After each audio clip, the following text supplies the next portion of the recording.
What's going on, everybody? So today, what 5 easiest crops I would recommend for other homesteaders or beginner gardeners to grow for the first time. So we're going to go ahead. I've thought long and hard about this. This just ain't 5 things that we just threw up to get content. We put a lot of thought into this.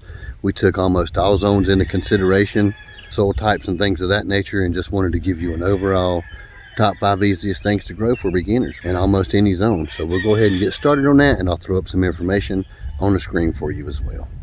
These top 5 are in no way in any certain order at all, and we're going to start off with cabbage since I'm standing right here in front of them. So these things has been here 3 weeks. We like to call these 5 on the list set it and forget it, and cabbage would probably be the second easiest plant that we like to call set it and forget it. So you know, cabbage is in the brassica family, and if you're not a big fan of cabbage, which we are here, we use tons of it. Sauerkraut, mostly chow chow is the big thing we use here. If you're not a cabbage fan and you want to replace it on this list, you can grab yourself some lettuce and replace that. Winter density lettuce and other things of that nature that don't bolt through the summer, and you can grow them all summer and winter long. That's a win-win. You have fresh lettuce all the time. We like cabbage a little bit better because we can put it up, store it long term. As far as lettuce goes, you just pretty much got to eat it fresh. So the second thing on our list is potatoes. Potatoes, probably for us, is our #1 set it and forget it crop. Once you go ahead and take care of a few pre-measures and then plant your potatoes in the ground, pretty much you don't have to do anything else to them except hill them. If you do hill your potatoes, I know there's a new thing now where a lot of homesteaders are not hilling their potatoes and doing experiments that way, but either or, it doesn't matter. If you want to grow something easy, set it, forget it, you like potatoes, that'd be the #1 thing you'd want to go after. As far as overall goes, potatoes is probably your #1 set it and forget it. You really don't have to put them on drip tape. We actually recommend you don't put them on drip tape. Potatoes don't like a lot of water. It's easy for them to get soggy and rot.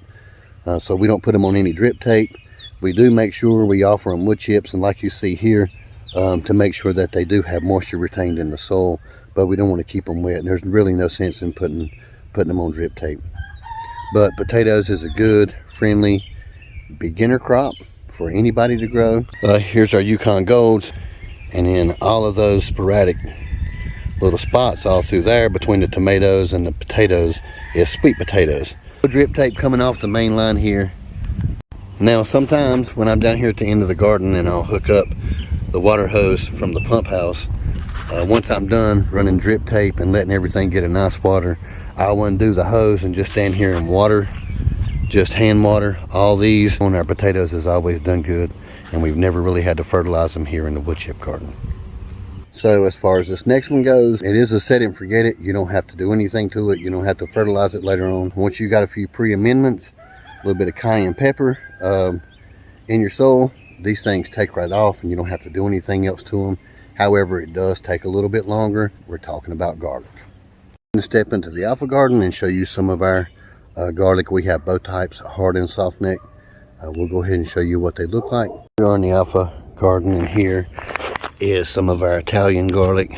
They got a little bit ways to go, but as you can tell, some of them don't have so much. This one right here is about ready to go almost. And again, we've had a lot of water, but these things are still holding up and doing good. We don't plant this too much. We usually plant this about once every 2 years, and we plant our elephant garlic way more. We have them direct planted. We'll show you what they look like now. Here's our elderberry we cut. Here's our onions. And over here is our elephant garlic. Now, here's the corner. Here's where we had our corn last year, and then here's the corner of the alpha garden. And most of you guys remember that watch us regular. We had a big old patch of zinnia flowers here, and we tried our best to cut most of the heads off so we could save the seed and share them with you guys and all our garden gurus. But as you can tell, we have zinnias everywhere. Everything that looks like this right here, kind of like little sunflower sorta, all mixed in with the garlic. All of those are zinnia flowers. They're coming back in a big way. Of course, we don't mind. They're going to draw in the bees, and as you can tell, our garlic, this is the elephant garlic here, it don't have that much longer to go, but they are really nice and healthy, and we We're glad that they're coming along this good, especially with all this rain. They're doing great. As you can tell, we've already escaped them. But garlic is just one of the things, again, all we do is we do a little pre-fertilization. We have a video showing you how we do it. We rake those wood chips back and we drop those garlic cloves in there, and we don't do anything else to them. The garlic is one of those things that have a reputation to where on down in zones 8 and 9 and things of that nature, garlic just don't do good. They don't have cold enough weather for them to stratify. These guys need about 30 days of weather below 36 degrees or more. In the south and deeper in the south, people just say they can't grow garlic because they don't have cold enough weather. However, there is a few things that people have been doing for many years. The secret is just they'll take their cloves and chunk them in the refrigerator for around 30 days. After that 30 days in that cold environment, they'll bring them out and plant them, and they have just as good a garlic as we do here in zone 7 and 6. After we plant it, it's usually the day after Thanksgiving. We try to make a tradition to do that. By the time May comes, the end of May, early June, we're already pulling our garlic out of the ground, and we're able to put more stuff in there. You know, it's a waiting process, but at the same time, you don't have to do anything to it. Now, next up on the list is a cucurbit. In my opinion, they're pretty much basically easy to grow, but as far as in the cucurbit family, cucumbers and squash are our two easiest that we have found through almost any zone. We did choose cucumbers over squash because of the squash bugs and some of the things that they attract with the yellow color. Squash to me just seems to be a little bit more picky than the cukes are. We have both planted in Alpha Garden. They're small plants. I will show you what they look like. They are planted on drip tape. They're not so much a set it and forget it crop. They need the proper amendments before, and you can pretty much get away with watering these things all summer long. As far as cucurbits go, in my opinion, cucumbers, almost anybody can just toss some seed out in the ground.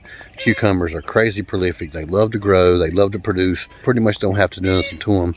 Once you pre-fertilize your soil, make sure you give them good water. If you want to go organic, use something like Nature Safe 855.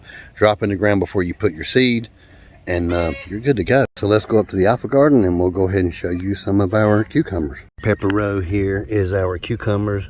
One of our favorite strains is SMR 58. A family of 10 only needs about 4 of those plants. They will grow you out of house and home. This was directly seeded in this wood chip garden. But as you can tell, it ain't but about 40 days and these things start producing like crazy.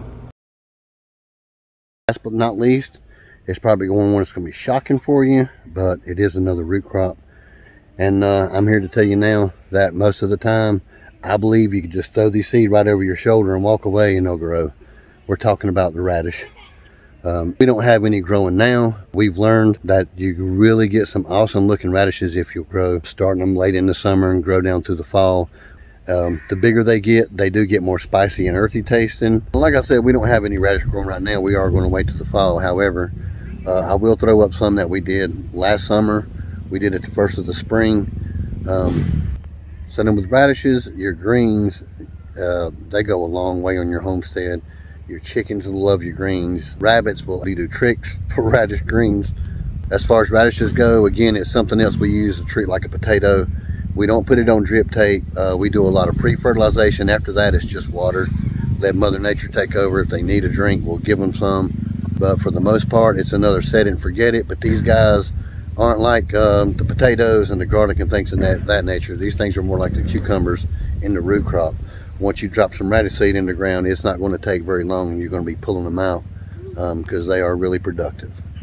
So if you are a new gardener or a new homesteader, and we want to thank you for watching, we hope you've learned some things.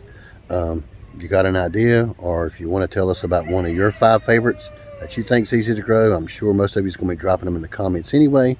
Again, thank you guys for watching. Thank you for all the support. Keep on keeping on.